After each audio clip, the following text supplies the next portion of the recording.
আল্লাহ বন্য কম হইছে। হঠাৎ করে আমার ম্যারাডোনা কাকার কথা মনে পড়তিছে। জয় কাকা ম্যারাডোনা, সবই হস্তশিল্প। এ দুষ্টু কোকিল ডাকে রে, cook cook cook cook cook cook কু।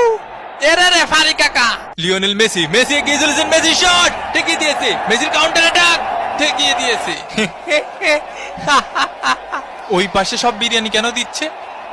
হ্যাঁ দেখো দেখো, কিছু বলো, আমারও জড়ায় ধরতেছে। ওকে আমার প্রেমিকা। এ বন্ধু কোথায় যাবা বন্ধু? ফুকতে বেড়ে যাবো, ফুকতে বেড়ে যাবো। শালার জীবনটা যন্ত্রণা ছাড়া কিছু। লর্ড হেল শোকে মাঠে নামানো হচ্ছে, পায়ে ব্যথা আমার, আর খাই যাচ্ছে কাকা। এই চপ চপ চপ। কেন? এর প্রতিশোধ নিতে হবে কিন্তু। বাপ কি তোর মাঠে রে? বাপ কি তোর মাঠে? পরে পরে কথা বলছি। তোর বাপ কি তোর মাঠে রে? একদম গাদা কাতে মাঠাতে বের করে দেবানি হয়, পাগল খেলে। এ সেলিম ভাই, এলাকার মাঠে একটু আসেন দি, জ্ঞান জাম্বাদ দিছে, আমার কানে থাবা মারিছে। হ্যাঁ কি করছেন? শুনতে অসুবিধা হচ্ছে। এ তুই থাবা মারিছিস? থাবা মারিস ওনারে? কাকা